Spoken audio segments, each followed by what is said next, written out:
नमस्कार साथियों।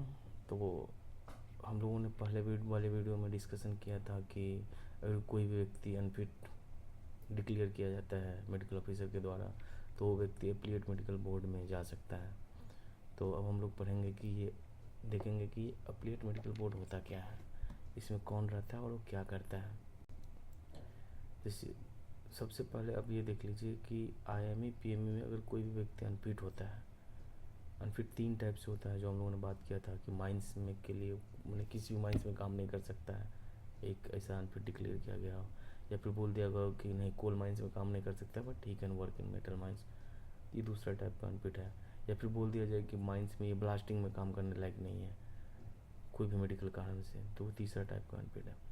तो इस टाइप का अगर मान लीजिए अनफिट होता है तो वो व्यक्ति री एग्जामिनेशन के लिए रिक्वेस्ट डालेगा मैनेजर के पास कि हमको एप्लीट मेडिकल बोर्ड में भेजा जाए री एग्जामिनेशन के लिए। तो ये रिक्वेस्ट वो डाल सकते हैं, उसका राइट है, 30 दिन के अंदर में वो ये रिक्वेस्ट डाल सकता है। अब यह है कि एप्लीट मेडिकल बोर्ड में रहता कौन है। तो एक तो ऑफिसर रहता है, क्वालिफाइड मेडिकल ऑफिसर रहता है।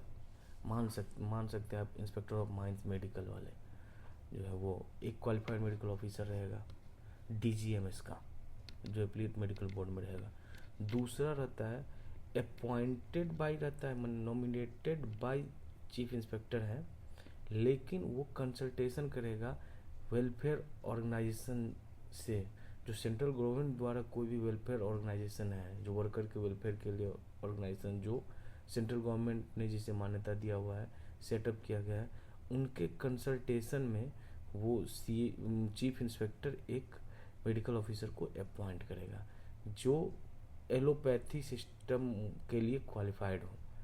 और तीसरा पर्सन जो रहेगा वो कोई भी मेडिकल ऑफिसर रहेगा वो भी एलोपैथी सिस्टम के लिए क्वालिफाइड रहेगा, और वो स्टेट या सेंट्रल गवर्नमेंट का मेडिकल ऑफिसर हो सकता है, लेकिन उसका रैंक असिस्टेंट सिविल सर्जन से नीचे नहीं होना चाहिए। अब बात यह है कि इन तीनों का प्रेजेंट रहना भी ज़रूरी नहीं है। नीचे वाले मैंने पहला वाले का तो प्रेजेंट रहना एकदम ज़रूरी है, मतलब जो मेडिकल ऑफिसर है, जो DGMS का मेडिकल ऑफिसर है उसका प्रेजेंट रहना ज़रूरी है। बाकी इन दोनों में से कोई अगर एक भी प्रेजेंट रहता है तो बोर्ड बैठेगा, बोर्ड का हमको माना जाएगा कि बैठा हुआ है और काम करेगा। अब प्रोसेस क्या है, मान लीजिए कोई भी व्यक्ति को अगर अनफिट डिक्लेयर किया गया था मेडिकल ऑफिसर के द्वारा शुरू में, तो उसके फॉर्म वो दिया जाएगा कि तुम अनफिट हो, जिसमें उसका पूरा रिपोर्ट रहेगा। तो वो क्या करेगा, फॉर्म वो को लेकर के जाएगा मैनेजर के पास। वो 30 दिन के अंदर में बोलेगा कि नहीं नहीं आया, हम इससे सेटिस्फाई नहीं हैं, संतुष्ट नहीं है इस मेडिकल टेस्ट से, मेरा मेडिकल टेस्ट दोबारा करवाया जाए। तो मेडिकल उसके लिए ये मैनेजर बोलेगा ठीक है। तो मैनेजर उसके लिए फॉर्म क्यू में जो है विद इन 30 दिन, जब उसने दिया रिक्वेस्ट उसके 30 दिन के अंदर में मैनेजर फॉर्म क्यू में जो है एप्लीट मेडिकल बोर्ड को भी देगा, रिक्वेस्ट करेगा, और 15 दिन का टाइम देगा वर्कर्स को भी। मैनेजर एप्लीट मेडिकल बोर्ड में उसका री एग्जामिनेशन अरेंज करेगा, और उसके लिए वो फॉर्म क्यू में नोटिस देगा, 15 दिन का टाइम देगा वर्कर को। जैसे शुरू में 20 दिन का दे रहा था, 20 या 10 दिन का दे रहा था, जैसे फॉर्म M और N के केस में देख रहे थे। लेकिन इस केस में पहले वो फॉर्म क्यू देगा, उसे 15 दिन का टाइम देगा वो।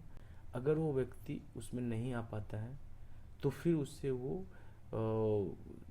कोई भी अगर रीज़न होगा जिसमें नहीं आ पाया तो फिर उसे वो फॉर्म R में फिर से 15 दिन का देगा नोटिस, 15 दिन का नोटिस देगा कि भाई तुम 15 दिन पहले जिस जो डेट उसका रहेगा मेडिकल को उससे 15 दिन पहले उसे फॉर्म R देगा, मतलब जिस दिन आप नोटिस दे रहे हैं उसके बाद उस व्यक्ति के पास 15 दिन होने चाहिए वो आकर के अपना टेस्ट करवाए। लेकिन अगर मान लीजिए उस दिन भी अगर वो आकर के नहीं करवाता है टेस्ट, तो उस दिन के बाद जिस दिन उसका टेस्ट होना था उसके 30 दिन के बाद वो व्यक्ति टर्मिनेट हो सकता है। अब है कि एप्लीट मेडिकल बोर्ड का पैसा कौन देगा, ये सबसे बड़ी ज़रूरी बात है। तो देखिए जब आप री एग्जामिनेशन के लिए अप्लाई करते हैं, अप्लाई करने के बाद आपका जो पैसा है वो तो जो अप्लाई किया है री एग्जामिनेशन के लिए उसे देना पड़ेगा, यानी कि वर्कर्स को देना पड़ेगा एप्लीट बोर्ड का पैसा री एग्जामिनेशन का। और उसका जो स्टैंडर्ड है वो बोर्ड ही सेट करेगा कि किस स्टैंडर्ड में री एग्जामिनेशन होगा, उसमें क्या क्या री एग्जामिनेशन किया जाए, किस मैनर में होना है री एग्जामिनेशन, ये बोर्ड तय करेगा। और पैसा उस व्यक्ति को देना पड़ेगा और बोर्ड तय करेगा। अब बात है कि अगर उसमें वो व्यक्ति अनफिट आ गया तब तो पैसा ऑलरेडी पे कर चुका है, जो रिटर्न भी नहीं होगा। लेकिन अगर वो व्यक्ति फिट है तो इस केस में वो पैसा रिटर्न हो जाएगी, और वो जो पैसा रिटर्न होगा वो रिम्बर्समेंट आप अप्लाई कीजिए और आपको ऑनर वो रिम्बर्स कर देगा। तो यही था एफिलिएट मेडिकल बोर्ड। इससे आप बेसिकली समझिए कि एक ऐसा बोर्ड जिसमें डीजीएमएस का एक ऑफिसर रहेगा, मेडिकल ऑफिसर रहेगा, हो सकता है मान लीजिए उसे इंस्पेक्टर ऑफ माइंस मेडिकल रहेगा, एक स्टेट या सेंट्रल गवर्नमेंट का मेडिकल ऑफिसर रहेगा जो ये सर्जेंट के असिस्टेंट सिविल सर्जन से नीचे का रैंक नहीं होना चाहिए, और जो तीसरा व्यक्ति है वो आपका जो वेलफेयर ऑर्गेनाइजेशंस है उसके रिकमेंडेशन पे चीफ इंस्पेक्टर जो है उसको तीसरे व्यक्ति को नियुक्त करेगा। तो ये तीनों व्यक्ति का बोर्ड बनता है। वो बोर्ड जो है वो व्यक्ति को टेस्ट करता है। उसके लिए सबसे पहले मैनेजर उसको जो व्यक्ति रिक्वेस्ट करता है उसके 30 दिन के अंदर वो मैनेजर जो है उसे ये टेस्ट अरेंज करेगा, और वो 15 दिन का नोटिस देगा उस व्यक्ति को फॉर्म क्यू में। अगर वो व्यक्ति नहीं आता है तो फिर उसको फिर से उसे फॉर्म आर में 15 दिन का नोटिस दिया जाएगा। अगर वो फिर से नहीं आ रहा है तो फिर उसके 30 दिन के बाद वो उसे टर्मिनेट कर सकता है। अगर वो व्यक्ति मान लीजिए आता है, टेस्ट होता है, अगर उसमें वो फिट है तो फिर जो कॉस्ट है, क्योंकि पहले तो व्यक्ति को कॉस्ट पूरा पे किया रहेगा एफिलिएट मेडिकल बोर्ड में, तो कॉस्ट जो है पूरा ऑनर रिम्बर्स कर देगा। अगर वो अनफिट डिक्लेयर होता है तो वो रिम्बर्स नहीं होगा। यही था affiliate medical board. Thank you आप लोगों को। आप लोग अगर यहाँ तक आए हैं, अगर आपको ये अच्छा लगा हो, इन्फॉर्मेटिव लगा हो, तो आप इसे शेयर करिएगा, और अगर अच्छा लगे हो तो देख लीजिए, शेयर करिएगा, लाइक करिए, कमेंट करिए, सब्सक्राइब करिए, जो भी करना है करिए। Thank you.